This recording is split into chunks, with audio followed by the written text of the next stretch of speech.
Buenas tardes a todas y todos los que nos acompañan en esta ocasión en la presentación de los cuadernos de temas contemporáneos de Medio Oriente, las mujeres egipcias en el marco de las revueltas populares árabes, de la autora Alejandra Gutiérrez Luna, quien nos acompaña junto con las profesoras Carmen Leticia Díaz Alba, Ana Fernanda Marulanda Taborda.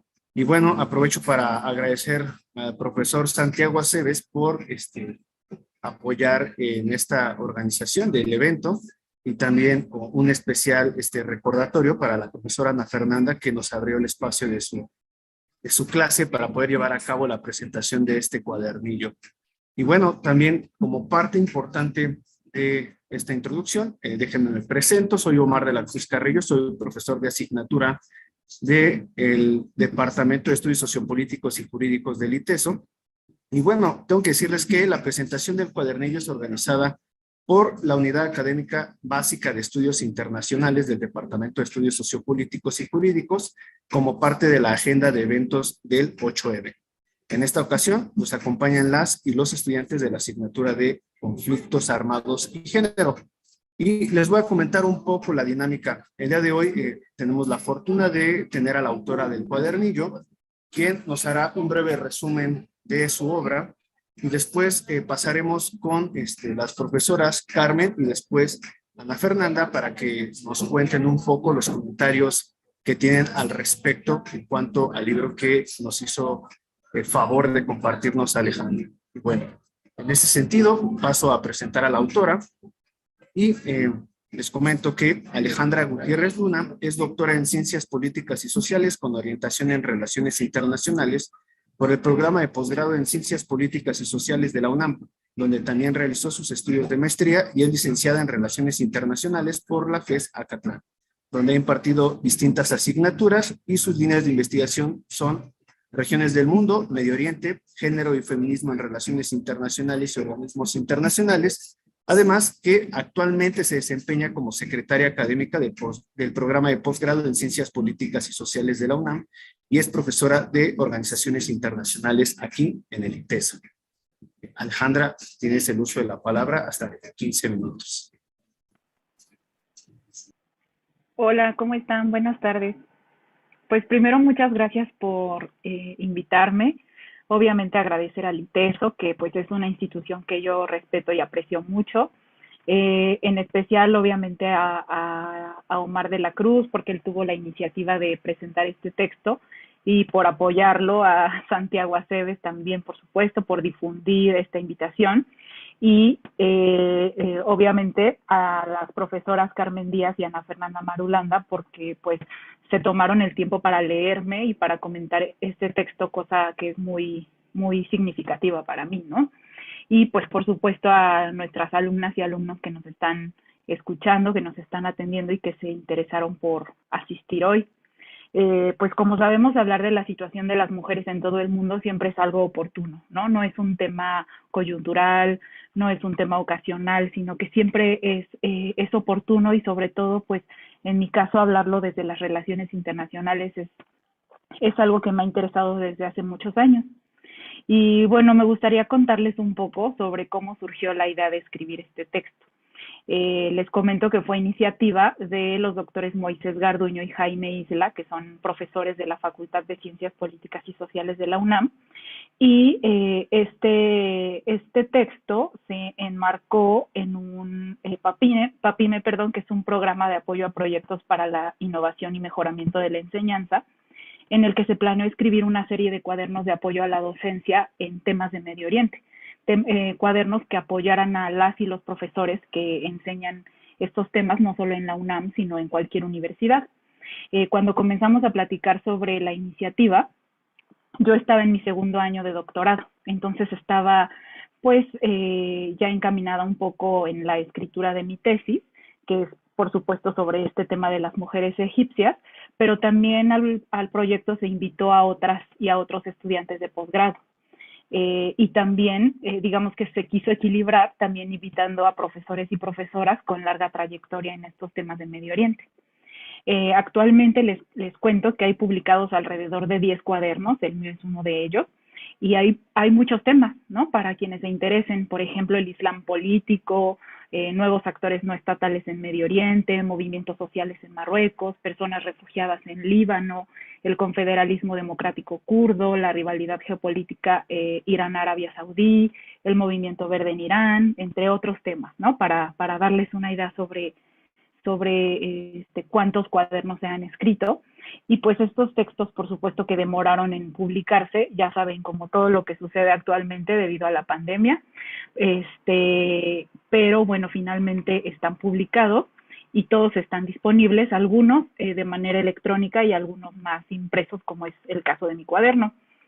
Les recomiendo, si se interesan, buscarlos en las redes sociales. Hay un Facebook, una cuenta de Facebook que se llama Taller de Estudios sobre Medio Oriente, y ahí pueden consultar los títulos, ¿no? Y dónde conseguir estos textos. A mí me parece que fue una gran iniciativa, sobre todo porque sabemos que en México hay, no me atrevería a decir poco, pero quizás hace falta explorar más o invitar más a las y los estudiantes a que se interesen en estos temas de Medio Oriente, porque a veces los vemos como algo lejano, ¿no? En este país, quizás no como estudiantes de licenciatura, pero sí para la audiencia en general. Sobre el contenido del cuaderno, y pues obviamente no les quiero dar mucha información porque lo que quiero es invitarles a que se acerquen y lo lean, pero principalmente mi intención fue, y ha sido desde hace tiempo, desde que comencé a estudiar Medio Oriente, pues desmitificar, la situación de las mujeres en esta región. De manera general, pero en este caso tomando como caso de estudio el de las mujeres en Egipto, ya que puede llegar a tenerse una idea muy limitada sobre estas mujeres, especialmente sobre aquellas que profesan el Islam, porque pues no todas las personas en Egipto y en muchos otros países de Medio Oriente profesan el Islam. Igualmente, pues mi intención es demostrar que el patriarcado es un sistema de dominación que no es exclusivo de regiones como Medio Oriente o de países de mayoría musulmana, sino que se presenta de formas particulares en todo el mundo, prácticamente en todo el mundo. Pese al predominio de ese sistema, las mujeres en Egipto han sido un modelo de activismo en la región, aunque parezca algo extraño, pero así ha sido.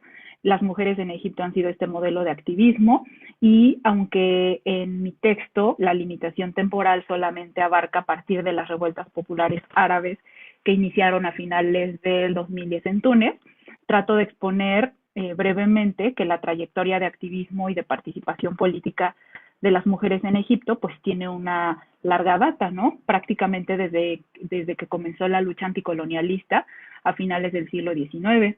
Desde ese momento, pues las mujeres comenzaron a sobresalir en el espacio público, escribiendo en periódicos, realizando distintos tipos de expresiones culturales, sobre todo en lo que yo hago más énfasis es en la creación de asociaciones y de organizaciones femeninas, como fue la primera de ellas en 1923, ¿no? Que se crea la Unión Feminista o Femenina, ¿no? Ahí depende de la traducción que se haga del árabe, porque también hay una discusión, ¿no? Sobre si existe o no este término de feminismo en árabe.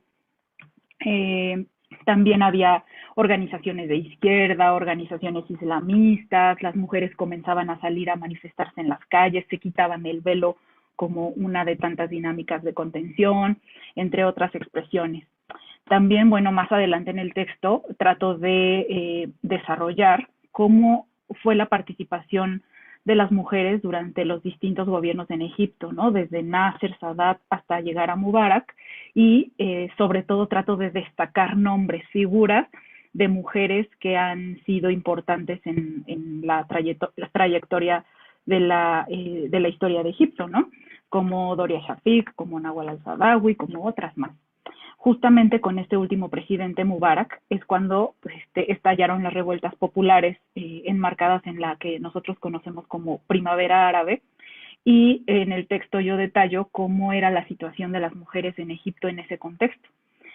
Menciono algunos datos, ¿no? Por ejemplo, del índice global de brecha de género, que es muy utilizado, y cómo en este índice las mujeres de Egipto han estado ubicadas en los últimos, bueno, su situación ha estado en los últimos lugares, en las peores condiciones, sobre todo en temas de participación política. También destaco, por ejemplo, cómo están las mujeres en la esfera política, pero formal, ¿no?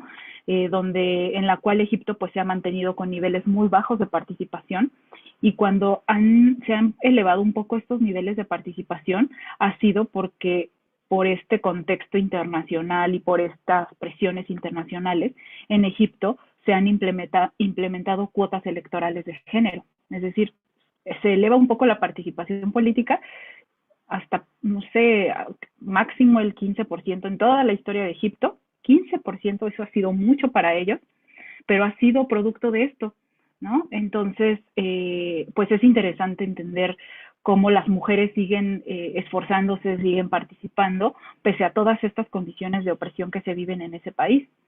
También menciono un poco cómo con la llegada en el 2013 de la Hermandad Musulmana, hubo muchas pérdidas para las mujeres en cuestiones de derechos, pero también hago énfasis en que no todo es producto de la existencia per se de la religión, en este caso del Islam, ¿no? Sino de las múltiples interpretaciones que pueden llegar a ser muy conservadoras. También otro problema que destaco y que a mí me ha interesado mucho explorar y entender es el acoso sexual en Egipto, porque es un tema que nosotras en México tenemos muy cerca. Creo que es interesante comprender cómo en las distintas sociedades se observa este mismo problema, pero de manera distinta, pero que finalmente es un problema común. También, pues en Egipto en los últimos años ha habido muchas pérdidas en términos de protesta política, ya que el gobierno ha coartado los derechos y las libertades de expresión, incluso desde reformar leyes, ¿no? Para evitar que puedan presentarse movilizaciones. Se castiga severamente a las personas que participan en movilizaciones, y en esta parte de la movilización y de las asociaciones, organizaciones, pues yo tuve la fortuna de realizar trabajo de campo en Egipto, justo cuando estaba escribiendo mi tesis, y algo muy interesante es que realicé entrevistas a trabajadoras de un par de organizaciones, de asociaciones de mujeres en el Cairo. Una de esas asociaciones es de ayuda legal a mujeres que sufren violencia de género, y la otra es más de protesta política. Entonces para mí fue súper interesante y pues me ayudó mucho a escribir mi tesis y a comprender, ¿no? De mejor manera de la voz de esas mujeres, sus preocupaciones, cómo viven día a día y cómo se han visto afectadas por esta censura que les estaba comentando, sobre todo con la llegada del presidente al-Sisi. No quiere decir que esta censura no existiera antes, pero sí se ha visto mucho más en estos últimos años, ¿no? También, bueno, cierro este texto, destacando la importancia de la trayectoria de la participación y el activismo femenino en Egipto, y de hecho eso me lo platicaba Omar y no se me olvida, ¿no? Como que terminas la lectura con esta sensación de, pues, de poco alentadora, ¿no? De qué va a pasar, pues parecía que todo iba muy bien, que las mujeres salen a expresarse, se movilizan, pero de repente, pues, nos quedamos con esta sensación, ¿no? De, bueno, pues, es lo que hay, pero yo creo que finalmente las mujeres a lo largo de todos estos años han encontrado oportunidades y seguramente las veremos en un futuro muy cercano. Y bueno, ya para terminar mi participación, solo pues las y los invito a leer este cuaderno. Acá lo tengo, les puedo conseguir más. No tengo muchos, pero les puedo enviar alguno. Que a pesar de que es muy pequeñito, pues es el fruto de muchos años de trabajo, y sigo también trabajando en poder publicar más de esta tesis.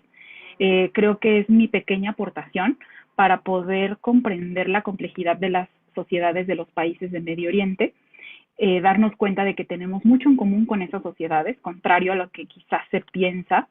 Y pues también les invito a consultar un par de otros textos que he publicado sobre las mujeres en Irán, en Palestina, y relacionado también con el enfoque de género en las relaciones internacionales. Y de hecho, pues yo justo comencé a estudiar a las mujeres en Medio Oriente con Palestina, ¿no? Pero bueno, ya después me pasé a Egipto. y ahora pues estoy tratando de publicar los resultados de de las entrevistas que realicé en Egipto, ¿no? No quiero dejarlo eso ahí en la tesis, sino que se publique y pues ya, ¿no? Les agradezco de nuevo esta invitación y pues lo que más me interesa es escucharlas. Muchas gracias. Gracias, Alejandra. Y perdón por interrumpirla, pero creo que con las dinámicas de Zoom no hay forma a veces de que podamos ver el chat cuando estamos hablando. Y así lo haré igual con las comentaristas que nos hacen favor de acompañarnos y que nos hicieron el favor de leer el cuadernillo que, como bien decía Alejandra, cuando lo leí, le escribí diciéndole, yo empecé creyendo que iba a ser un final feliz, sobre todo porque en la página 17 hay una cita que señala, un pueblo no morirá mientras ambos sexos trabajen juntos hacia un objetivo. Con esta cita y sobre todo las primeras páginas, la lucha de las mujeres en Egipto, yo pensaba que iba a haber un presente más alentador partiendo de la ignorancia total en la que me encontraba del tema. Y me terminé con muchos cuestionamientos y un poco de un granito de sal en la boca, por decirlo de alguna forma. Pero bueno, es momento de escuchar a las expertas y en ese caso voy a otorgarle la palabra a la profesora Carmen Díaz, pero primero quiero hacer una breve semblanza de ella. Carmen Leticia Díaz Alba es doctora en Ciencias Sociales con especialidad en Antropología Social del CIESAS Occidente. Es maestra en Ciencias Políticas por la Universidad de Montreal. Además, es profesora en el Departamento de Formación Humana del ITESO y colabora en la Maestría en Derechos Humanos y Paz. Sus líneas de investigación giran en torno al feminismo interseccional y los movimientos sociales en América Latina. Antes de darle la palabra a la profesora, les recuerdo que estamos en vivo en el canal Transformaciones de YouTube. Ahora sí, profesora Carmen, tienen uso de la voz hasta por 15 minutos. Muchas gracias, Omar, por organizar este evento. Gracias, Santiago, también por convocarnos. Y muchísimas gracias, Alejandra, por regalarnos esta publicación tan maravillosa que la verdad es que ha sido una delicia leer. Sinceramente, ha sido pues muy enriquecedor. Y bueno, en aras del tiempo voy a intentar ser breve con pues muchas notas que tengo sobre el texto. De entrada me parece que es un texto con un lenguaje muy cuidado, de fácil lectura, además súper bien referenciado, ¿no? Y eso me parece que por un lado nos ayuda a expandir el horizonte de las relaciones internacionales, ¿no? Como ya estabas diciendo, Alejandra, ¿no? ¿Qué está pasando en Medio Oriente y cómo desmitificamos muchas de las ideas que tenemos sobre esta región? Y que bueno, eso es tarea de quienes nos dedicamos también a los estudios sobre el internacionalismo, ¿no?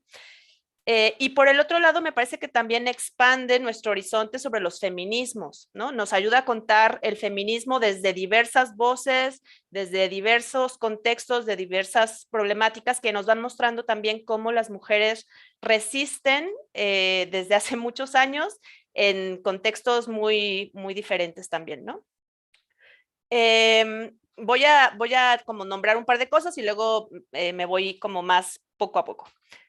Otro elemento que me pareció fundamental es que logras mostrar cómo este fenómeno de la primavera árabe, que conocemos como la primavera árabe, específicamente en Egipto, pues no es algo de generación espontánea, ¿no? Y ahí me parece súper interesante cómo narras todos estos antecedentes de acumulación, de hartazgo, que llevan a que la población en general decida tomar masivamente las calles, ¿no? La gente ya estaba manifestándose previamente, ya había habido mucho, ya había ese caldo de descontento, pero que finalmente, digamos, si lo vemos desde fuera, parecería que qué barbaridad, en 18 días lograron tirar al dictador. Bueno, la historia se cuenta mucho con una narración mucho más atrás de esto, ¿no?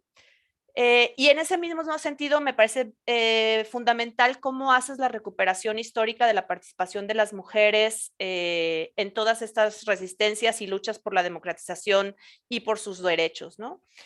Y además, al mismo tiempo, otro de los aportes de este texto me parece que es que muestras cómo las mujeres tampoco es un sujeto homogéneo, ¿no?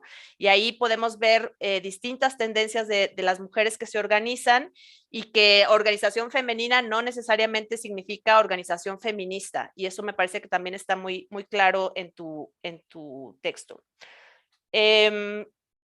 El tema del acoso sexual también me parece fundamental cómo lo planteas hacia el final del texto, porque más allá de una vivencia individual que seguramente muchas acá hemos experimentado, si nos perdemos en el análisis ese nivel estructural de lo que significa el acoso sexual estructuralmente cuando es permitido y resulta impune en manos del ejército y de la policía, pues finalmente nos perdemos de vista que no es una consecuencia, sino es un instrumento y una herramienta, como tú bien planteas, que impide la participación de las mujeres en el espacio público, ¿no? Y en la participación política.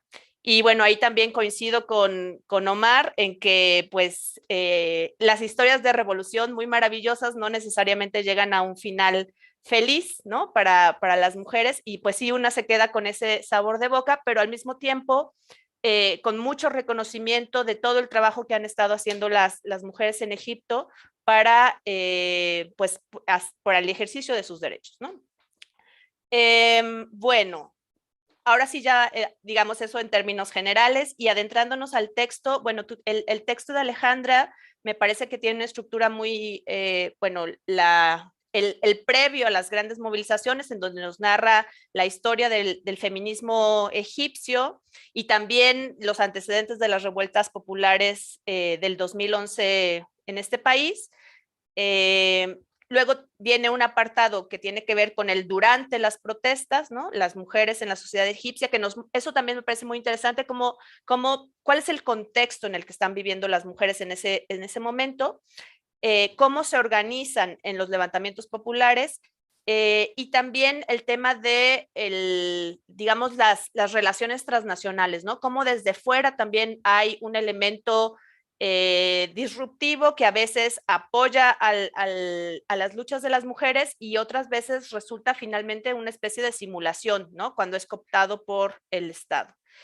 Y bueno, y el cierre, digamos, también me parece súper interesante porque no se acaba la historia en las movilizaciones, sino en qué pasó después de las grandes protestas en la Plaza de Tahrir. Y bueno, ¿qué pasó con las mujeres que se movilizaron después de eso y que pues no necesariamente están en mejores condiciones ahora con el gobierno de Al-Sisi, ¿no? Un elemento también que me parece fundamental es lo que tú planteas sobre cómo el feminismo egipcio no solamente se enfrenta al patriarcado, sino que se enfrenta a la lucha anticolonial, ¿no? Es decir, es parte de la lucha anticolonial y entonces el tipo de opresión, ¿no? Al que hacen frente las mujeres, pues es una doble opresión, ¿no? Por un lado, el patriarcado que tú mencionas como el pacto patriarcal, ¿no? Pero también está ese elemento muy importante de el colonialismo británico, ¿no? Me encantó ver, ya lo mencionabas tú, ¿no? Desde 1923 había estas acciones en donde las mujeres desafían en sus propios estándares y en su propia comprensión de qué es la emancipación y ahí siempre con pues esta tensión, ¿no? De que sus luchas no se vean como la modernización y que se puede interpretar como una occidentalización de las luchas de las mujeres, ¿no? Y me encantó este extracto que tú nos compartes de Nawal el-Saadawi, que es también súper fan de esta mujer. Siempre está en nuestra mente, pensamos en mujeres árabes y decimos, ay, el velo, ¿no? Siempre, no falta. Pero esta cita que me pareció fantástica es el velo de la mente, el que resulta más peligroso de todos, puesto que es invisible, ¿no? Eso digamos, como para no perder ahí el punto más relevante de qué es lo que discutimos cuando discutimos sobre derechos de las mujeres, ¿no? Que desde 1921 había una escuela para mujeres en Egipto, y que muestras también cómo, ya decíamos, es un movimiento diverso, es un movimiento complejo y además a veces es contradictorio, ¿no? Ahí también tú señalabas estas cuatro tendencias, ¿no? La protesta política con este Partido de las Mujeres desde el 48, pero también las organizaciones de inspiración comunista, que me encantaría si después puedes ahondar un poco más sobre qué representaron en términos de la movilización y las tensiones que eso generaban. Una tercera tendencia que tenía que ver con digamos, una tendencia más aristocrática, caritativa, ¿no? Vinculada a la reina, y las organizaciones también de mujeres, pero de base islamista, ¿no? Entonces, todas son mujeres, pero no necesariamente tienen los mismos intereses en mente cuando se están organizando, ¿no? Otro elemento que me llamó mucho la atención es cómo muestras que en cada uno de los gobiernos las condiciones de las mujeres, pues lejos de mejorar, finalmente digamos, en el mejor de los casos hay una simulación, en el peor de los casos hay una persecución directa, ¿no? Tanto con Nasser como con Sadat, como con Mubarak. Me parece que haces este recorrido muy interesante que nos va mostrando con hechos, con datos, cómo las mujeres resisten a los distintos gobiernos de distintos signos, ¿no? Y bueno, ya en la parte en donde te centras en la primavera árabe, pues esto, ¿no? Se trata de un acumulado de descontento, un acumulado en contra del autoritarismo, de la corrupción, la ausencia de canales para la participación, hartazgo también con el neoliberalismo, ¿no? Y que hace que las mujeres salgan también masivamente a participar en estas protestas. Ya decías tú, ¿no? Egipto no está, diga más bien al revés, Egipto está en el top 10 de los países en donde no te gustaría vivir siendo mujer, y a lo mejor también si nos cuentas cómo fue hacer trabajo de campo en Egipto cuando estuviste haciendo tu doctorado, me parece que sería muy interesante. Y cómo las mujeres que acceden a la educación finalmente la utilizan para empoderarse, ¿no? Y el papel central de las estudiantes, eso también, de las jóvenes estudiantes y estas jóvenes que pueden utilizar redes sociales, que utilizan la tecnología para vincular movimientos que ya estaban ahí, que ya estaban organizados, pero que, digamos, les da una vuelta de tuerca, ¿no? 5 minutos, profesora. 5 minutos, muy bien. Vamos a ir un poco más rápido. Temas como que yo coincido contigo, Alejandra, compartimos en México, como la brecha salarial, la brecha en las labores domésticas, un poquito a lo mejor sí distinto en términos de la brecha en la participación en el sistema político, que me parece un escándalo, ¿no? O sea, pasar del 2% al 15% como el gran logro, por supuesto, sí es un logro, ¿no? No lo quiero demeritar, pero estamos en 2022, ¿no? Y mientras en Chile tenemos gobiernos paritarios, digamos, ¿no? En otros países seguimos luchando por tener una representación política digna, ¿no? Entonces, me parece que logras mostrar cómo las mujeres son una fuerza fundamental en las movilizaciones, pero que siempre hay esta tensión por excluirlas del espacio público. Y por dos, digamos, tú mencionas ahí dos vertientes. Una que tiene que ver con lo ideológico, en el caso de la hermandad musulmana, que reafirma estos valores patriarcales, este liderazgo masculino que hace que las mujeres tengan que replegarse al espacio privado, pero también, digamos, el otro bando, ¿no? Las razones políticas, ¿no? Digamos, también hombres que no necesariamente están de acuerdo con la hermandad musulmana, pero que tampoco quieren que las mujeres brillen en el espacio público, ¿no? Cosas fuertísimas como estas cosas que nos comentabas sobre las pruebas de virginidad, que deben ser, una cosa espantosa. muestras también estos nuevos espacios, ¿no? Tanto las redes sociales, pero también las mezquitas, cómo no pensamos que las mezquitas pueden convertirse en estos espacios de organización de las mujeres, y eso me pareció también muy interesante, aunque pasas un poco rápido, pero también a lo mejor si nos pudieras contar un poco sobre eso, ¿no? Súper interesante también esta última parte que habla sobre cómo las mujeres están explorando otros espacios como el graffiti, como el YouTube, como otros medios que de alguna manera les permitan compartir su palabra en el espacio público sin los riesgos y el costo tan enorme que han tenido las mujeres para participar, ¿no? Y finalmente, 2 minutos. muy bien. Y finalmente, esta parte de el retroceso, ¿no? Aunque estén las mujeres, eso no nos asegura, bueno, ahí decías, ¿no? 6 mujeres participaron en la Asamblea Constituyente, solo una tenía trayectoria de defensa de derechos de las mujeres. Entonces, no es solamente que son poquitas, sino que de las poquitas no necesariamente representan la agenda de las mujeres, no porque tengas cuerpo de mujer necesariamente tienes perspectiva de género como ya mostrabas, ¿no? El acoso que ya decíamos como un obstáculo estructural deliberado que impide que las mujeres tomen su espacio en el ámbito público, y ahí yo también inevitablemente pensaba en el caso Atenco, aquí en México, ¿no? O sea, como no estamos tan lejanas, ¿no? Parecería que son mundos aparte, pero digamos en términos, por ejemplo, del derecho al sufragio, tú hablabas del 56, que las mujeres en Egipto llegan a votar, en México es el 53, entonces en realidad, y que se hace efectivo en el 55, entonces tampoco es que estamos como tan en polos opuestos, ¿no? Y bueno, esta última parte con la que tú cierras, ¿no? Pues sí cambia el signo del gobierno, ¿no? Ahora con Al-Sisi, que persigue a la hermandad musulmana declarándoles terroristas, pero igual persigue a las organizaciones de mujeres, aunque haya una infinidad de denuncias de las organizaciones de derechos humanos, ¿no?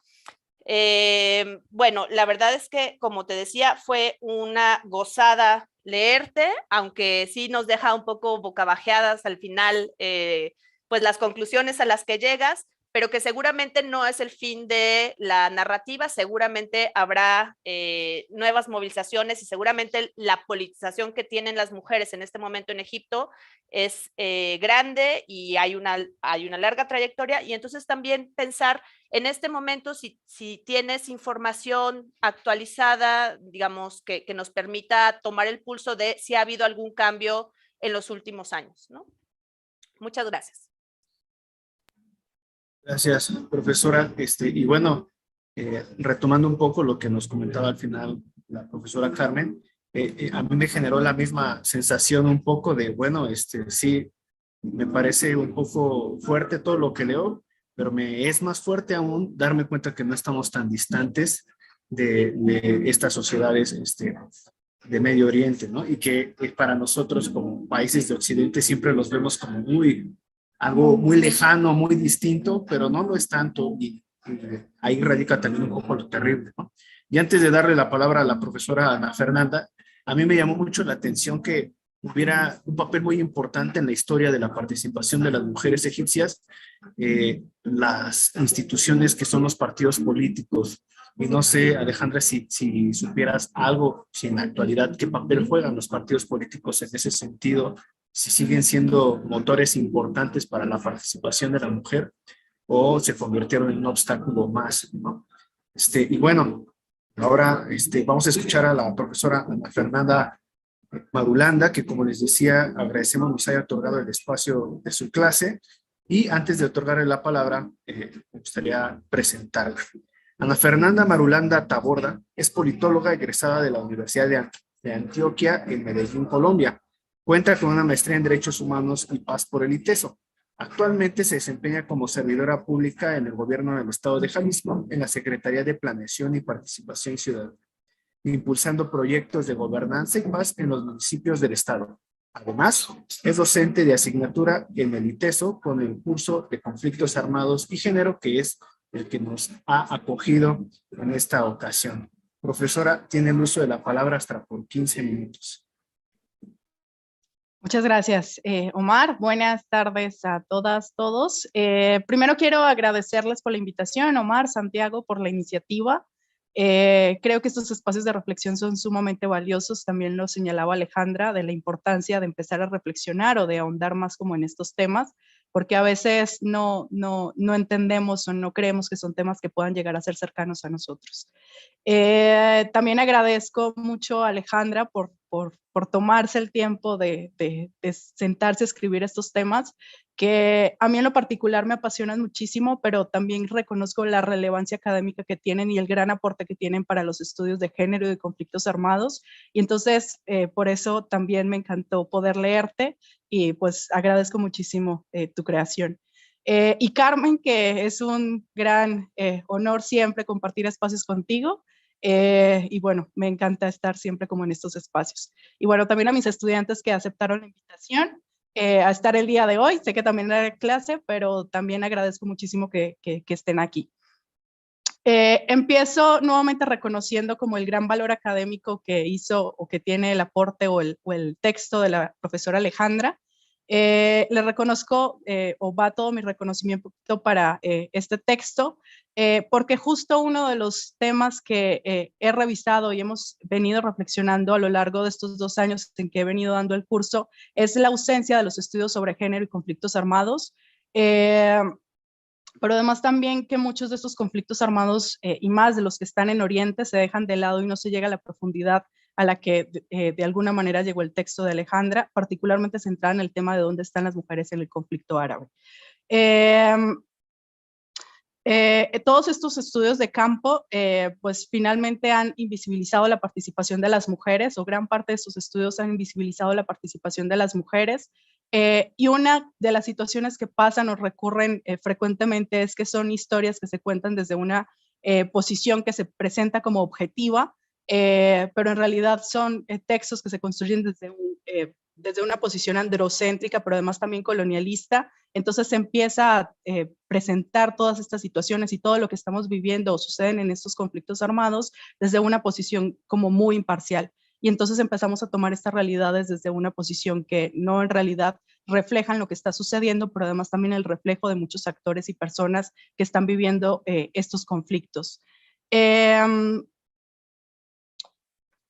Este estudio también es sumamente actual. Sé que la primavera árabe tuvo muchísimo reconocimiento mediático en el momento en el que sucedió, en 2011, pero además también por todo lo que sucedió en la región. Sin embargo, se dejó hasta ahí. Y entonces ahí también concuerdo con lo que mencionó Omar y lo que mencionó Carmen, se presentaba como el gran sueño bonito de la primavera árabe y de cómo la ciudadanía se empezó a movilizar en contra de estos regímenes dictatoriales, pero hasta ahí se dejó la historia y muy poco empezamos o seguimos sobre lo que estaba sucediendo en esta región.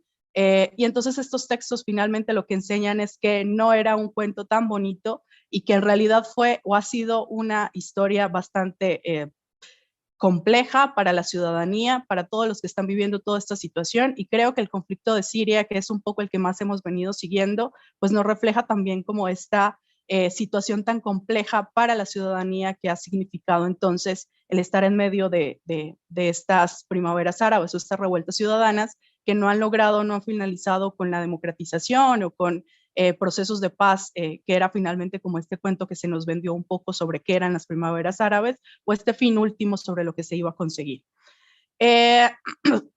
Perdón, centrándome un poco más, o ya llegando como un poco más a la particularidad del texto, quiero retomar como las preguntas centrales que también vienen muy ad hoc con lo que nosotras revisamos en el curso, y es la pregunta por dónde están las mujeres en los estudios de seguridad y dónde están las mujeres en los conflictos armados. Y creo que en este espacio particular puede parecer un poco obvio, pero es bastante interesante porque nunca se hace este cuestionamiento. Es decir, y reitero nuevamente, la historia se presenta desde una visión androcéntrica y colonialista, en la cual se deja de lado la visión de las mujeres, pero también de la población LGTBIQ. vemos como muchos informes de comisiones de la verdad, particularmente los que sucedieron después de las dictaduras del Cono Sur, pero también en otras regiones de conflictos armados en América Latina, por ejemplo, nunca se preguntaron dónde estaba la población LGTBIQ y fueron unos grandes olvidos porque nunca se logró una reparación o nunca se llegó a una reparación integral para esta población. Entonces, preguntarnos y hacernos las preguntas específicas y exactas. ¿Por dónde están las mujeres? ¿Dónde está la población LGTBIQ? Pero además también, ¿dónde están los hombres en los conflictos armados? Nos arrojan información muy precisa, pero mucho más cercana a lo que están sucediendo en los conflictos armados. Y además incluso preguntarnos por dónde están los hombres. En la clase pasada reflexionábamos sobre el conflicto en Ucrania y nos cuestionábamos por qué obligaban a los hombres a quedarse en la batalla, porque los hombres tenían que quedarse en el territorio para combatir. Y creo que eso también tiene que ver con los acuerdos de género que están en las sociedades, ¿no? El que te obliguen a, como hombre, tomar las armas por esta posición y esos estereotipos de género que se construyen en las sociedades, pues también generan unas cargas para los hombres. Entonces, estas preguntas muy específicas por dónde están las mujeres, los hombres, la población LGTBIQ, centradas sobre el género, pues te arrojan información muy valiosa para estos ejercicios. Entonces creo que ahí nuevamente reitero sobre el valor que tiene el ejercicio que nos presenta la profesora Alejandra. En términos también generales sobre el texto, creo que el aporte o esta evolución histórica que presentas desde la colonia, particularmente para el caso egipcio, cómo las manifestaciones y movilizaciones de las mujeres desde la colonia han tenido avances, retrocesos, han sido disímiles, no ha habido ni siquiera una homogeneidad entre las grupos o organizaciones de mujeres para estas movilizaciones. Creo que también desvirtúa y desmitifica lo que desde Occidente recibimos de las movilizaciones de mujeres en la primavera árabe y en Egipto en el caso concreto.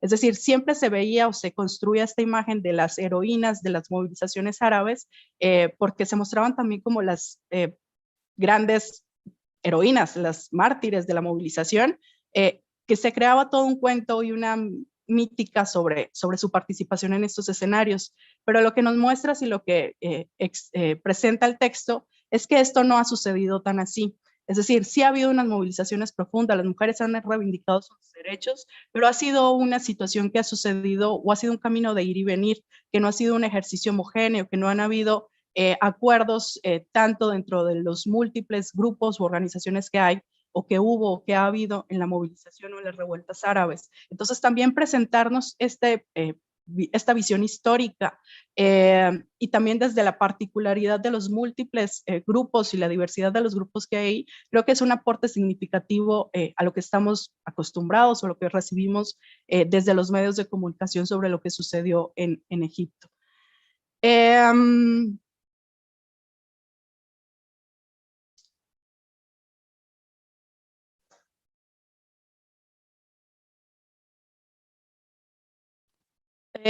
También hay un tema que me pareció bastante interesante y lo retomo porque también ha sido uno de los temas que nos hemos cuestionado desde el curso y es dónde está el derecho internacional de los derechos humanos, dónde está la comunidad internacional en los casos de conflictos armados. Pusiste algunos temas ahí que fueron relevantes de cómo la comunidad internacional a veces hacía como algunos señalamientos, a veces solo se quedaba callado, pero no había como esta incidencia directa o no había, digamos que un apoyo sobre los retrocesos en garantía de derechos para las mujeres en Egipto, ni sobre toda la situación que estaba sucediendo ahí. Entonces creo que también el preguntarnos y cuestionarnos cuál ha sido el valor o no, o los aportes o no, la revisión o el acompañamiento que ha habido desde la comunidad internacional o sobre estos instrumentos de garantía de los derechos humanos para las mujeres y para estas poblaciones que están en medio de la conflictividad o de conflictos armados, pues también es un valor importante para estos ejercicios. El porqué de los silencios, incluso para estos casos concretos, ¿no? Y entonces a veces también pensamos en los intereses políticos que pueden ser un poco más fuertes, importantes para estos casos concretos. Y siguiendo también con el tema de los derechos que mencionas sobre las garantías y a veces cómo se reconocían y llegaba el siguiente gobierno y los suprimía, cómo ha sido también este camino de ida y vuelta para el reconocimiento de derechos, pero que además los derechos no son concesiones que el Estado le otorga porque sí a las movilizaciones sociales. Y esto también nos viene para el caso de México y para los casos de América Latina y de todo el mundo.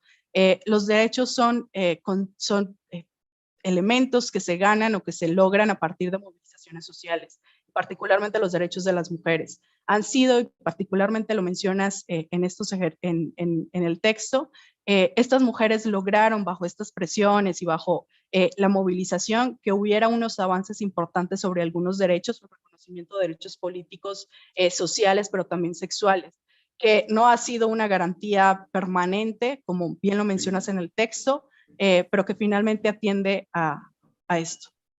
5 minutos. Ok. El tema de la violencia sexual también es un tema que me parece sumamente relevante, importante, justamente también desde el reconocimiento que se hace en los instrumentos internacionales de derechos humanos. Y también concuerdo con lo que mencionas, no es un tema exclusivo de sociedades árabes o musulmanas, es un sistema patriarcal que está en todas las sociedades, pero que finalmente tiene un reflejo, una actuación o una especificidad en cada uno de los contextos de conflictos armados. Y es también una de las cosas que también tratamos de indagar. No es que el sistema patriarcal o el machismo explique toda la violencia sexual o todas las acciones de acoso. En contextos de conflictos armados suceden por algo. Los actores armados utilizan la violencia sexual con una finalidad muy específica de acuerdo a sus intereses específicos. Entonces, claro que o hay un tema de patriarcado y de machismo detrás, pero finalmente también parte de un objetivo militar que utilizan los actores armados. Finalmente, concuerdo con varias cosas que también mencionaba Carmen, pero también me llamó muchísimo la atención el tema del graffiti, del uso de medios de comunicación, del arte, de muchísimas activistas que mencionas, porque finalmente la forma en que estas mujeres también empiezan o están en estos procesos de construcción de paz. Y entonces aquí me remito al reconocimiento que hace desde los instrumentos internacionales de la necesidad de que las mujeres estén en los procesos de construcción de paz. Solo así y solo así se pueden llegar a procesos mucho más cercanos a la realidad, que atiendan, que reparen y que reconozcan las violencias de las mujeres. Que también mencionas como varias situaciones de la ausencia de las mujeres en los parlamentos y en las tomas de decisiones y en los ministerios, pues hace que estas políticas que se construyen de género, pues en realidad no sean tan cercanas ni atiendan realmente las necesidades de las mujeres. Solo termino diciendo que es un texto que es como un abrebocas.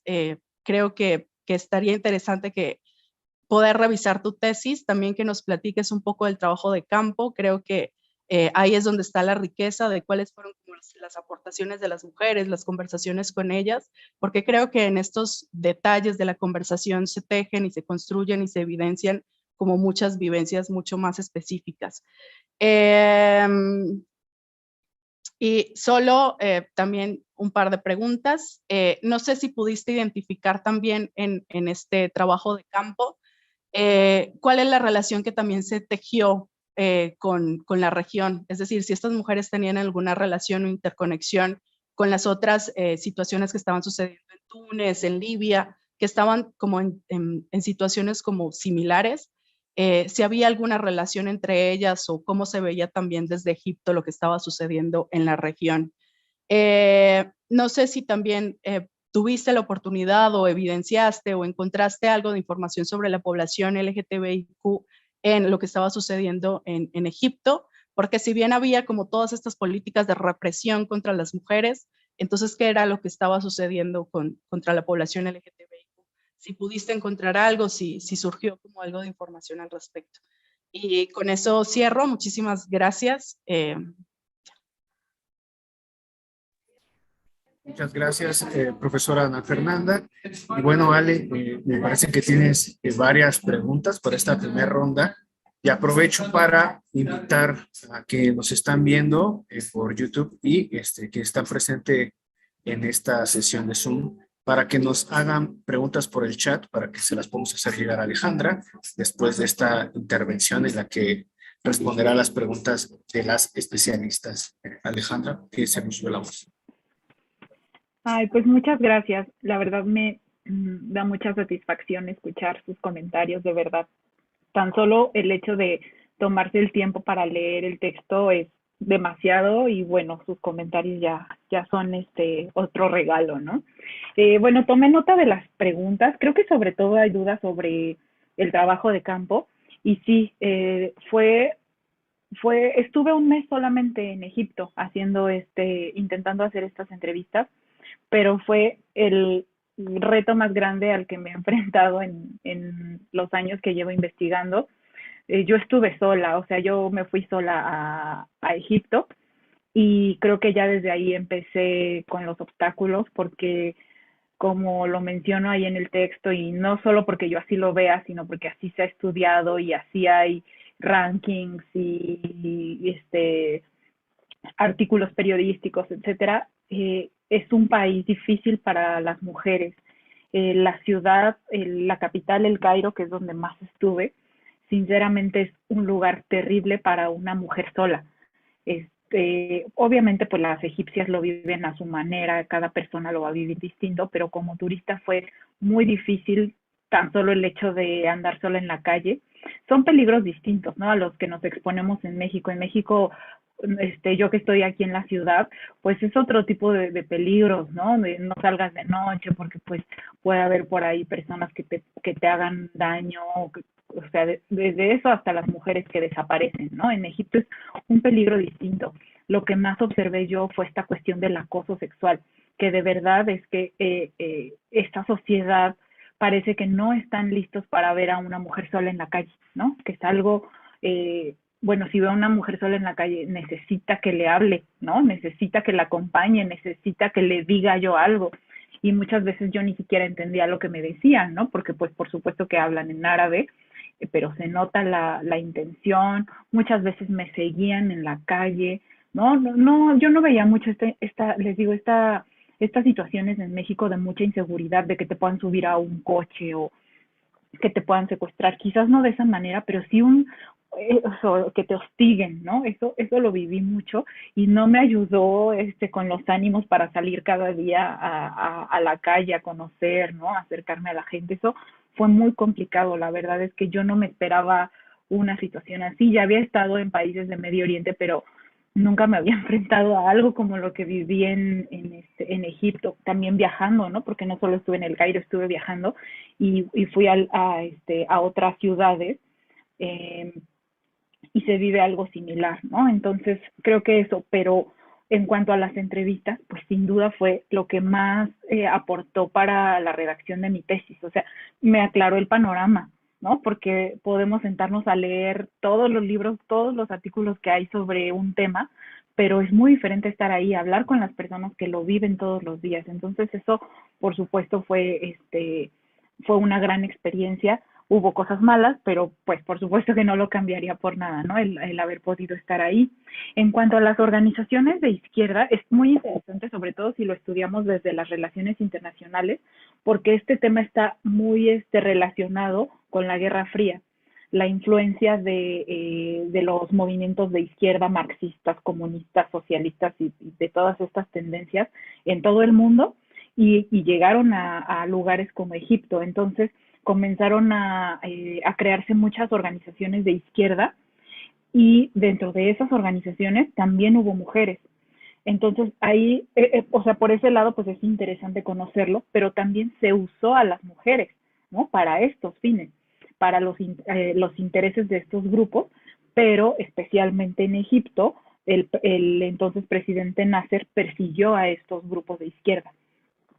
Pese a que hubo un vínculo ahí entre el gobierno egipcio y el de la Unión Soviética, al interior de Egipto se perseguía a estos grupos porque el presidente pues no estaba dispuesto a dejar el poder y veía una verdadera amenaza a su posición el hecho de que existieran estos grupos de izquierda. Entonces sí hubo ahí presencia de mujeres, aunque pues pocas, ¿no? O sea, hay pocos nombres, es difícil rastrearlos.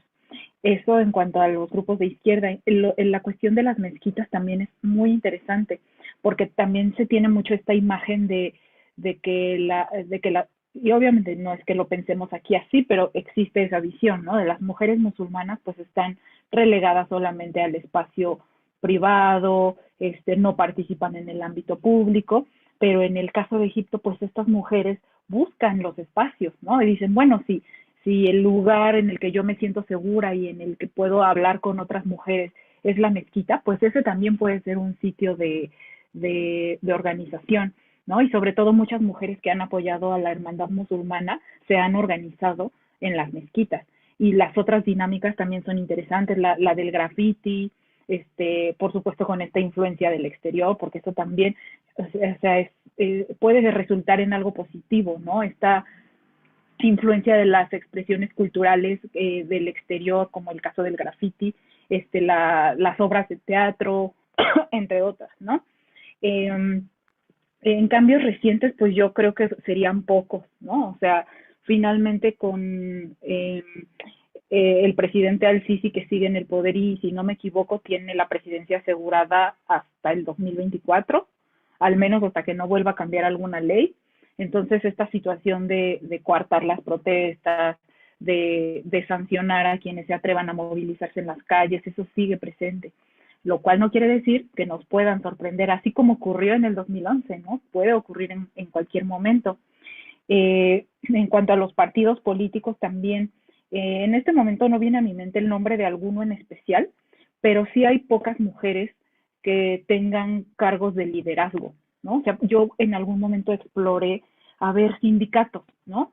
Donde haya mujeres, y lo único que encontré, pero así rastreando mucho, fue que había una mujer que era como de la junta, pero del sindicato de petróleo, de energía, ¿no? O sea, nada que ver con asuntos de género, nada que ver con temas de mujeres, y fue lo más que encontré. Eso en el caso de los sindicatos, que además están todos cooptados por el gobierno. En Egipto todos los sindicatos están cooptados por el gobierno. Y en cuanto a los partidos políticos, incluso hay como frases de las mujeres de Al-Sisi, ¿no? Que son todas estas mujeres que si bien están dentro de la política, están defendiendo la postura del presidente a toda costa, ¿no? Entonces, eso también se observa mucho.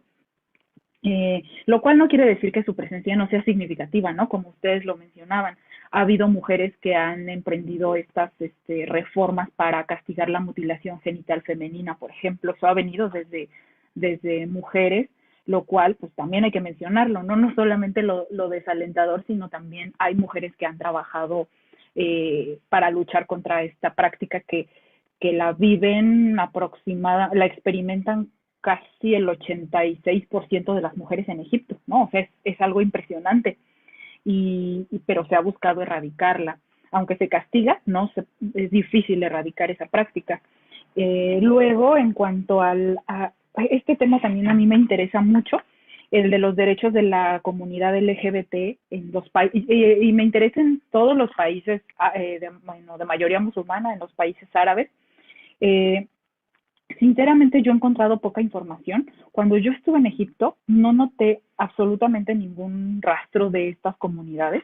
No quiero decir que no existen solo porque yo no noté nada, pero creo que o al menos ahora que están aquí las y los estudiantes, creo que escuchen esto, ¿no? O sea, hay algo que estudiar, hay algo que esta área de oportunidad para explorar, que me parece sumamente interesante porque sobre todo en las cuestiones culturales, al menos en Egipto, es algo mal visto de manera general, ¿no? Estas comunidades, estas diversidades, estas comunidades diversas, no sé cómo nombrarlas, de manera general está mal visto, incluso hasta castigado, ¿no? Entonces, creo que sería muy interesante pues indagar en este tema.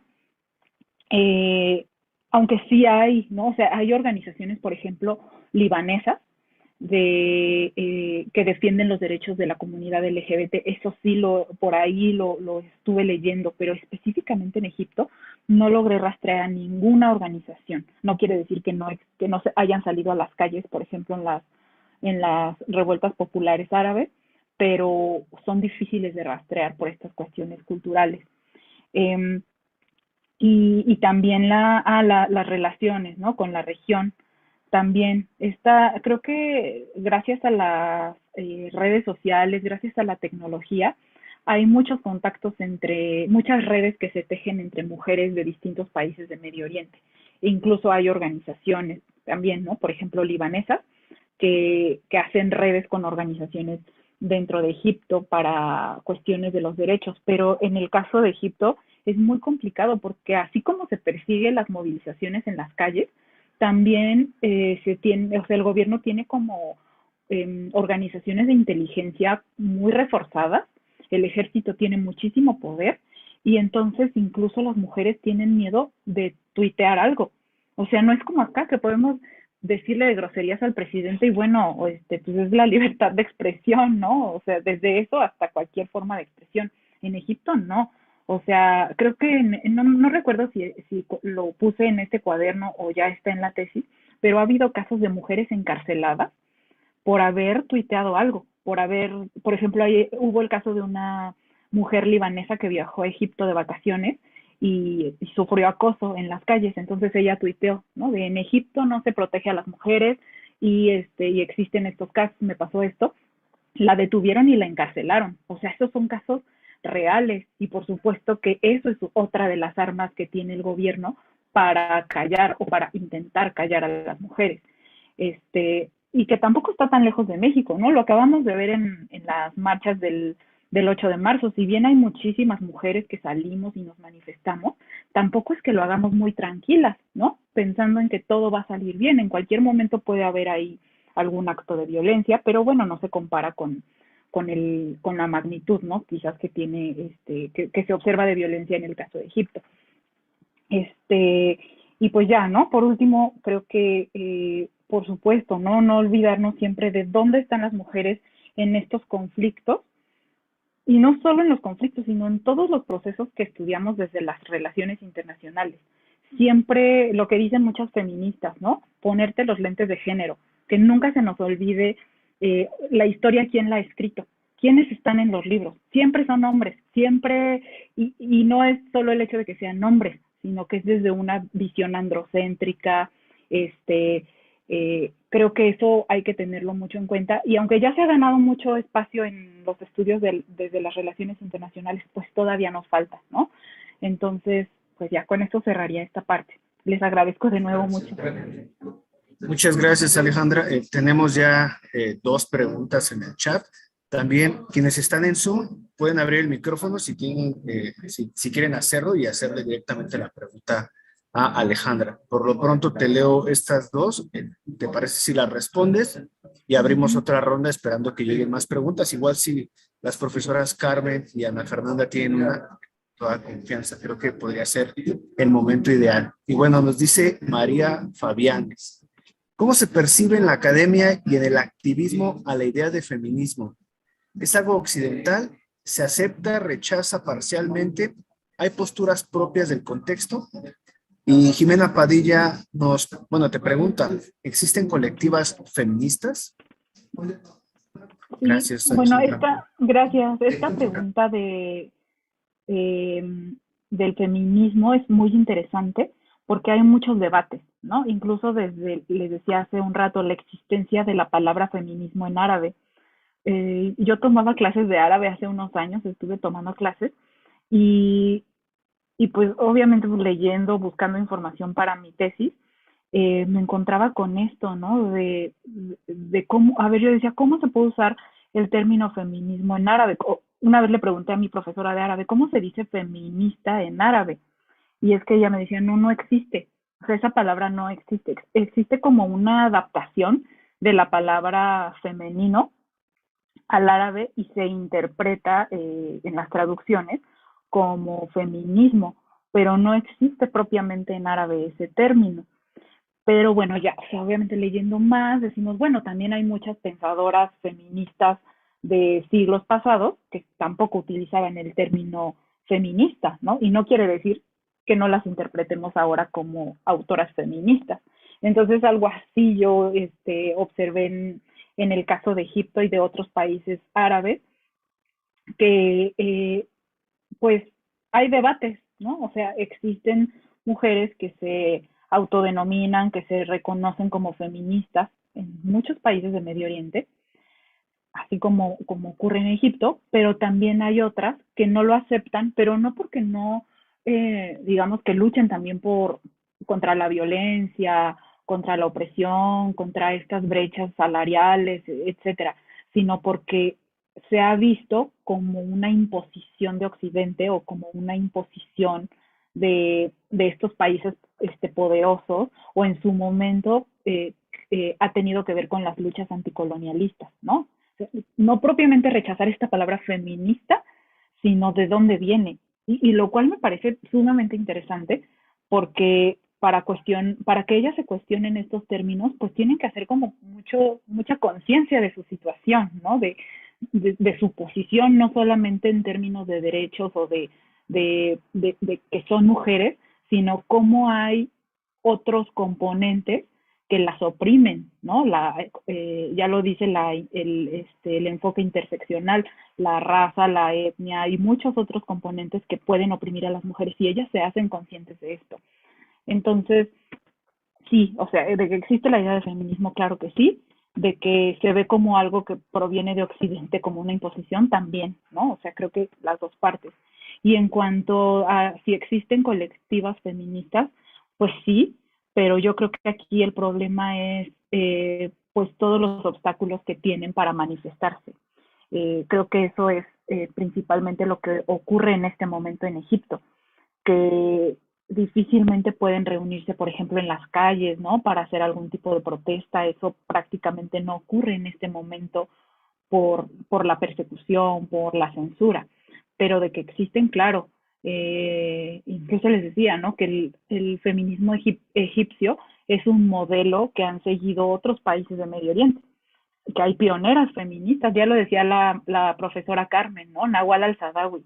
A muchas personas que nos interesan estos temas de género, aunque no estudien Medio Oriente o no estudien Egipto, son nombres que suenan, ¿no? Y dices, este nombre yo lo reconozco. Pues sí, pues ella es una mujer egipcia al final, ¿no? Entonces, el problema es ese, y cómo también lo mencionaba la profesora Fernanda, ¿no? De cómo se llegan a encontrar estas narrativas de, bueno, a las mujeres se les han otorgado estos derechos, ¿no?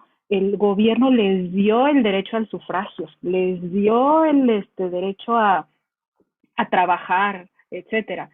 Y no vemos la otra narrativa, que es, ellas se lo ganaron, es que no se los dieron, es que nadie les regaló eso, es que han luchado durante décadas por obtener esos derechos, ¿no? Entonces creo que eso es como algo muy importante que hay que entender de estos países, de los que a veces se piensa, no, es que las mujeres, no hay movilizaciones de mujeres, no existen, no hacen nada, son pasivas, están relegadas al espacio privado. Bueno, quizás eso pareciera, pero es porque hay otros factores que les impiden avanzar, pero no quiere decir que no estén presentes.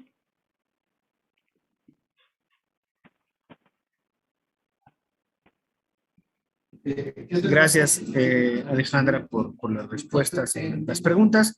Y nuevamente se hace la invitación. ¿Alguien quiere hacer otra serie de preguntas? Pueden abrir el micrófono con toda confianza. No sé si las profesoras, incluso Santiago, si tengan ahí una pregunta para Alejandra. Pues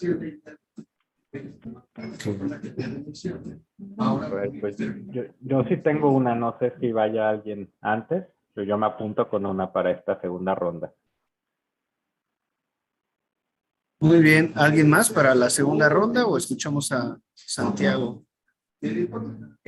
Pues Santiago, te escuchamos y lo que la formulas, esperemos que aparezca alguien más, ¿no?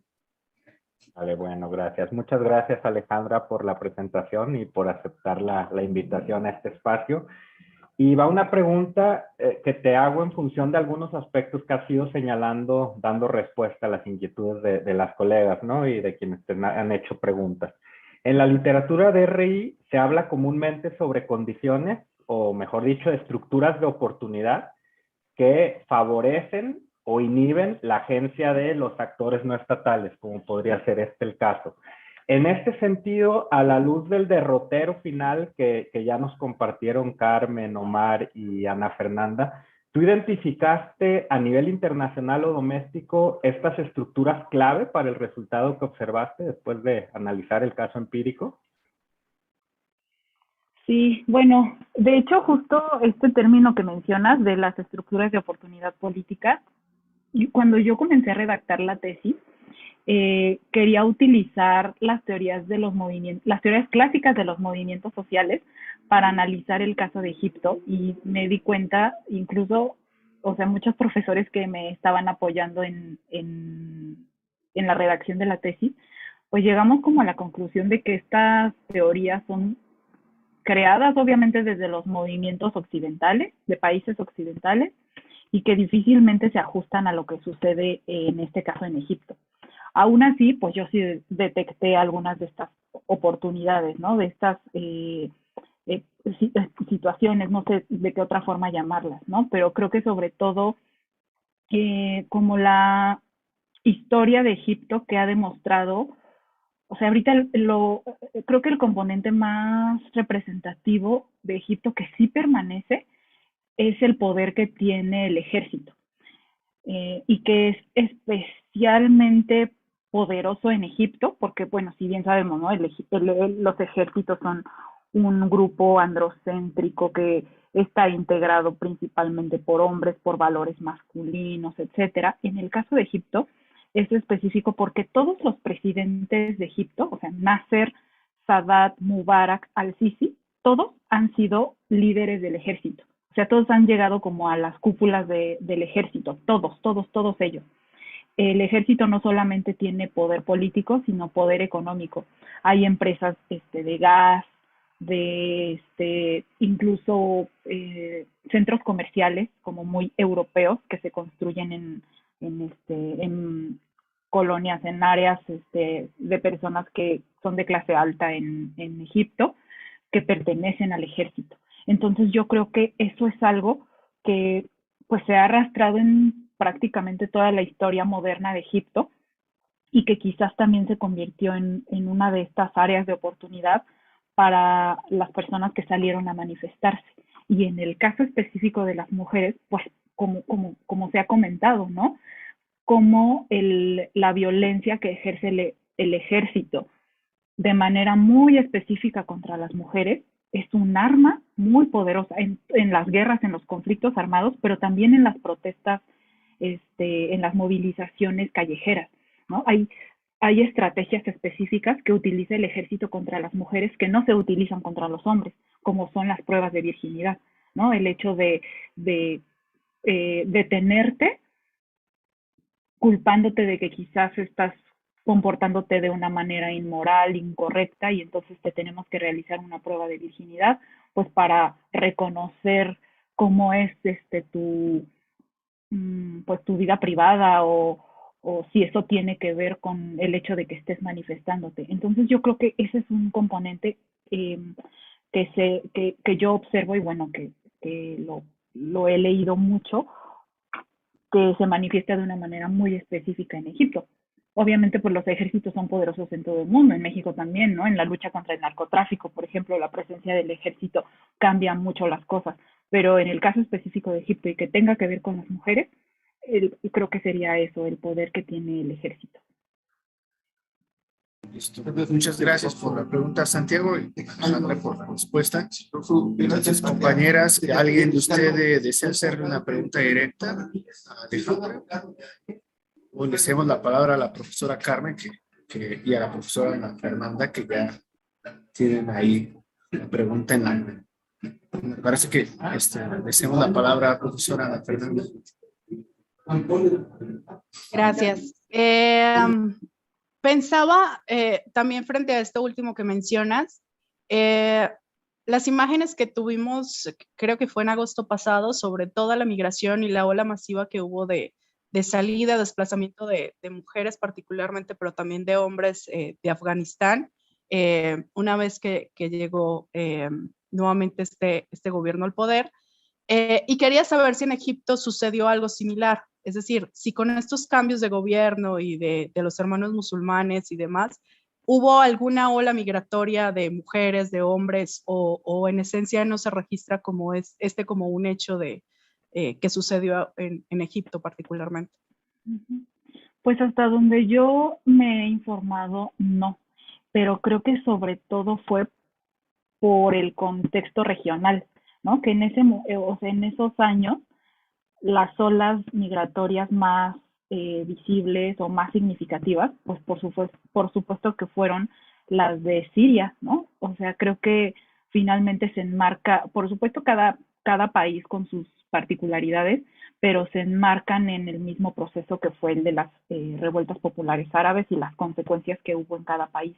Entonces creo que o sea, hasta donde yo he leído, no hubo olas migratorias. No dudo que haya habido gente que haya intentado escapar de ese país por algún tipo de persecución política, pero no necesariamente como olas migratorias como las de Siria, ¿no? Que bueno, ahí sí, ni hablar de ese tema. Eh, Sería eso, ¿no? Yo creo que en este caso, ¿no? Aunque bueno, por supuesto habría que explorar un poco más si se detecta, si se detectó quizás un aumento. Lo que sí hubo, por supuesto, fue que se cayó el turismo, ¿no? O sea, como digamos que el otro lado de la moneda que fue el ingreso de turistas de Egipto, en eso sí hubo un total cambio, ¿no? A partir de 2011, y creo que sobre todo fue, por ahí tengo cifras en la tesis, creo que a partir de 2013 es que prácticamente ya nadie quería entrar a Egipto, ¿no? Por todas estas cuestiones de seguridad. Incluso el incidente que seguro recordarán que tuvo que ver con los turistas mexicanos. O sea, como que se acumularon muchos sucesos, porque pues también el terrorismo obviamente ha alcanzado a Egipto. Entonces, eso sí, ¿no? Eso sí se observó. Muchas gracias. Gracias, Alejandra. Gracias, Ana Fernanda. Bueno, una, una ronda más. ¿Alguien está interesada? O hacemos la palabra a la profesora Carmen, que tiene la mano arriba. Una disculpa. La escuchamos. No, bueno, es que yo tengo muchísimas preguntas y quiero seguir la conversación, pero también de veras invitar a las compañeras que están por acá, a quienes están viendo, que aprovechen que está aquí Alejandra. Em, y bueno, en aras de eso, a lo mejor azuzar un poco a la audiencia. Me pareció una de las cosas que no comenté, pero este informe que tú analizas de bueno, la ONU hace un informe sobre las condiciones de las mujeres, ¿no? Algunos llamamientos, y que la Hermandad Musulmana en el 2013 dice, pues hay que sospechar de estas instituciones internacionales, y digamos como algunas razones por las que habría que pensar que ese informe es degradante para la sociedad egipcia y que tú recuperabas ahí, ¿no? Que las mujeres tuvieran plenos derechos para denunciar a sus esposos por casos de violación. ¿Cómo les iban a permitir casarse con hombres no musulmanes, ¿no? La abolición de la poligamia y el dote como una afrenta a la sociedad egipcia. Y otra vez como pensando en estas cosas de los derechos culturales versus los derechos de las mujeres, que siempre sabemos que las culturas pues no son estáticas, y generalmente pues quien define la cultura suelen ser quienes están en pues posiciones de poder también, ¿no? ¿Qué tendrán que decir las mujeres sobre la cultura, ¿no? Y este último también fantástico, el cancelar la necesidad de consentimiento del esposo para viajes, trabajo o uso de anticonceptivos, ¿no? 2013. Y bueno, en ese sentido, y siguiendo la excelente pregunta de Ana Fernanda, que también siempre me encanta estar compartiendo espacios contigo, ¿dónde están los hombres? Es decir, estos compañeros de lucha con los que se manifestaban las mujeres, especialmente las estudiantes y las más jóvenes, tú alcanzas a percibir cambios en esa masculinidad, en esa forma de ejercer el patriarcado de los jóvenes en Egipto, especialmente estos jóvenes más politizados, más críticos del autoritarismo, que están buscando estos cambios revolucionarios. ¿Qué eco están haciendo las luchas feministas en estos compañeros, ¿no? Y por otro lado, en esto que tú mencionabas de la coalición de organizaciones feministas de Egipto, ¿qué rostro tienen? O sea, sé que es una coalición, pero digamos, ¿cuál es la composición de esta coalición de organizaciones feministas? ¿Son más feministas jóvenes? ¿Es una organización más autónoma? ¿Tienen recursos? O sea, ¿cómo se ven estas organizaciones, digamos, en carne y hueso? Y, y haciendo un poco también eco a lo que planteaba Santiago, pues cuáles teorías de relaciones internacionales te fueron útiles para explicar estos casos, ¿no? Porque también digo, yo cuando hice mi tesis de maestría decía, pues a ver, ¿de dónde, no? O sea, todo lo que estudié en la licenciatura y no tengo herramientas para explicar lo que yo quiero explicar, ¿no? Entonces, si encontraste teorías que fueran más útiles para tu análisis. Sí, ay, fueron muchas preguntas, Carmen. Pero está muy bien. Mira, yo creo que eh, primero hay algo muy importante que existe no solo en Egipto, sino en distintos países de mayoría musulmana, que se llama Ley del Estatuto Personal. Y esa ley lo que hace es que regula muchos asuntos familiares, ¿no? Como, o sea, desde los matrimonios, los divorcios, la situación de, ¿cómo se llama esto? Como de la condición de los hijos, ¿no? O sea, como quién tiene la custodia de los hijos, todo ese tipo de decisiones. Entonces eso obstaculiza totalmente las decisiones, la autonomía de las mujeres. Y por supuesto que se contrapone a estas ideas que provienen de los organismos internacionales como la ONU. En el momento que llega la Hermandad Musulmana a la presidencia, lo primero que hace es decir, tú ONU con tus ideas occidentales quieres como volver a colonizar nuestro país y entonces eso no va a suceder, pero obviamente lo hacen instrumentalizando los derechos de las mujeres. No, yo no veo mal esa visión de decir, bueno, vamos a cuestionar lo que dicen los organismos internacionales. A mí eso me parece que puede llegar a ser algo, no sé, no correcto, sino que, que despierta una reflexión, ¿no? Sobre la visión tan homogénea que tienen estos organismos, que eso también por supuesto que existe. Pero en el caso de la hermandad musulmana, pues comenzaron a tomarse de ahí para decir, no, o sea, nosotros tenemos nuestra ley del estatuto personal, se contraponen estas ideas a lo que tú, ONU, quieres implementar en Egipto y tus tratados, convenios no van a pasar por encima de estas leyes, ¿no? O sea, estas cuestiones penosas, ¿no? De que una mujer solo pueda viajar si tiene el consentimiento de su esposo o de su padre, dependiendo de su condición. Hubo muchas pérdidas en esos términos cuando estuvo la hermandad musulmana. No quiere decir que con la llegada de este nuevo presidente todo se haya ganado y todo se haya revertido, tampoco, porque pues, finalmente son interpretaciones religiosas, pero sí hubo una especial pérdida durante el año que estuvo la hermandad musulmana en el poder. En cuanto a estas coaliciones feministas, muchas han desaparecido, muchas organizaciones han desaparecido y principalmente yo, o sea, hablaría de esta cuestión de los recursos financieros, porque se les quitó mucho, o sea, sabemos que muchas de estas organizaciones, y así como en México también, ¿no? A veces viven también de recursos del gobierno, de organismos internacionales o de ayuda de voluntarios, ¿no? Pero en el caso de Egipto, pues se perdieron muchos apoyos y no solamente, sino se conservaron algunas de esas organizaciones que apoyan o que digamos que se apegan a la ideología del gobierno, ¿no? A esas perspectivas que tiene el gobierno.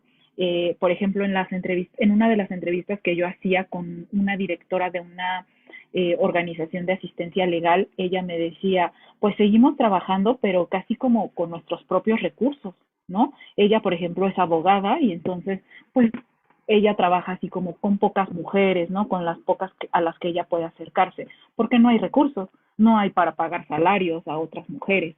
Entonces, ha habido muchas pérdidas en esos términos, pero las asociaciones que formaron parte de estos colectivos, pues eran de muchos tipos, ¿no? O sea, desde las de protesta política, las de asesoría legal, en contra de la violencia,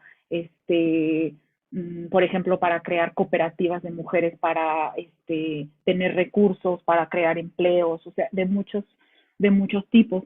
¿Dónde están los hombres? Pues yo la verdad es que pues ahí lo veo todavía más desalentador, ¿no? O sea, finalmente comienza como una cuestión estructural que es difícil de romper, que quizás sí las mujeres y los movimientos de mujeres pues han tenido mucha influencia en la sociedad egipcia, pero pues no, al menos yo así no lo considero así como que haya habido un cambio tan radical o tan visible en los comportamientos, en las ideas de los hombres. Pero bueno, eso no me gustaría tanto meterme en ese terreno porque pues no es bueno generalizar, ¿no? Decir, no, es que así son los hombres en Egipto, son machistas, son acosadores, bueno, pues como en todos lados, ¿no?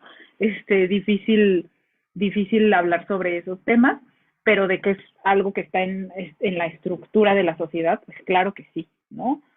El machismo, la violencia, o sea, eso creo que continúa. Y en cuanto a las teorías de RI, yo también he sufrido mucho con eso. De hecho, cuando yo hice mi tesis de maestría, que la hice sobre justo las mujeres en el conflicto palestino-israelí, en esa tesis sí utilicé los enfoques de género en relaciones internacionales, pero lo que hice fue como algo de, bueno, aquí tenemos toda esta gama de enfoques y la que más se apega o la que más puede servir para explicar la situación de las mujeres palestinas afectadas por el conflicto con Israel, pues fue esta del feminismo postcolonial. Pero digamos que como hice un gran, hasta hice un cuadro, ¿no? Comparando las perspectivas, lo que dicen las autoras, pues fue como solo un ensayo, digamos. Y después cuando hice la tesis de doctorado, ya no quise utilizar las mismas teorías. Dije, le voy a dar la vuelta, voy a tratar de buscar otros enfoques. Y comencé con los movimientos sociales, no me funcionó. Terminé usando más como conceptos de participación política, de, sí, algunos de las teorías de los movimientos sociales, pero como que hice ahí una mezcla, ¿no? De todos estos enfoques. Y en el que sí retomé fue el del feminismo postcolonial y el del feminismo decolonial, ¿no? También cada uno con sus particularidades, pero yo creo que han tomado fuerza en las relaciones internacionales, porque, no sé, yo ya no quise meterme con los enfoques clásicos, ¿no? Y de nuevo estas discusiones sobre, bueno, es que el realismo pues no aborda ningún tema de género, como que ya no quise ser reiterativa en eso.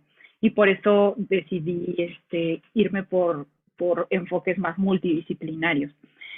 Pero creo que es importante retomarlos, ¿no? Para finalmente, o sea, seguir estudiándolos, seguir reflexionando sobre esos temas, pues nos va a hacer avanzar en la CRI.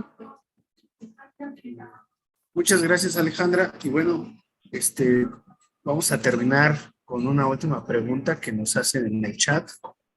Andrea Dorantes, ¿cómo ves el futuro para las mujeres en Medio Oriente, en específico en Egipto? ¿Crees que los movimientos a nivel global que parecen ser cada vez más fuertes lleguen a influir en esta región? Siendo que estos movimientos se dan desde construcciones culturales muy distintas. Alejandra, te escuchamos, con esto cerramos.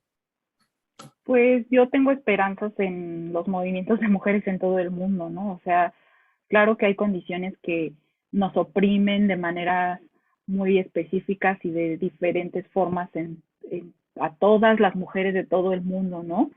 Algunas somos más privilegiadas que otras, pero yo pues obviamente deposito mi esperanza y yo creo que esas mujeres en Egipto no están sentadas sin hacer nada, ¿no? Sino que las vamos a ver en algún momento movilizarse o seguramente lo estarán haciendo a su modo en este momento, pero que no tardarán mucho en que desde el exterior las podamos ver. Y como bien lo menciona Andrea, ¿no? Dice movimientos a nivel global. Es eso precisamente, los movimientos de mujeres, el feminismo, está en todo el mundo. Entonces, creo que si bien el presente es poco alentador, no quiere decir que la sociedad egipcia se vaya a quedar estancada, ¿no? Tendremos que ver cambios, tiene que pasar algo. En las noticias seguramente en los próximos años veremos algo que mueva a la sociedad egipcia, o al menos que lo veamos, ¿no? Por ejemplo, también en el interior de las universidades hay muchas movilizaciones, ¿no? Al igual que también en México, ¿no? Los movimientos estudiantiles, pero en el caso egipcio, así se ha mantenido durante muchos años, pero pues también hay mucha represión incluso ahí, ¿no? Dentro de las universidades. Entonces yo veo eso, que por supuesto que las mujeres siguen trabajando a su manera y que seguramente pues no falta mucho para que veamos cambios en ese país. Muchas gracias, Alejandra. También gracias a las estudiantes que hicieron las preguntas, que nos acompañaron desde el primer minuto, tanto vía Zoom como YouTube. Gracias reiteradamente a Santiago por esta posibilidad de llevar a cabo la presentación de este cuadernillo. Sin duda, muchas gracias a Carmen por los comentarios, las preguntas, y a Ana Fernanda por las preguntas, los comentarios y darnos el espacio de su clase. Esto sería todo por esta ocasión y creo que podríamos dejar para el próximo semestre la presentación de tu tesis de doctorado, Alejandra, si estás de acuerdo, si todos los que estamos aquí presentes se suman a esta empresa, que con mucho gusto yo los acompaño. Entonces... Ay, muchas gracias. Muchas gracias por haber dado el tiempo para estar acá. Y sí, obviamente ya cuando publique otra cosa, pues